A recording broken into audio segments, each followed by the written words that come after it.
Ndabasuhuje mwese bakunzi ba Alex Content Films. Nkuko bisanzwe mwari musanzwe mutumenyereye muri content za filime ndetse na season zagiye zirakundwa n'imbaga benshi kwisi. Ariko uyu munsi twagarutse tubazaniye amakuru agiye atandukanye mu gisata cya muzika.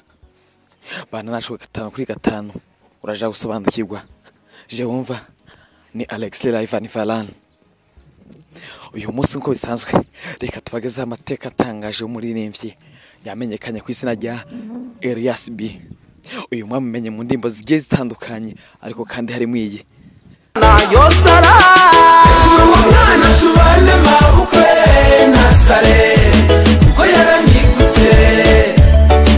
Uyu Elias B amazina yiwe yahawe n'abavyeyi Barundi Elias yavukiye mu gihugu cy'u Burundi mu ntara nziza ya Kirundo, avuka mu mwaka w'1991.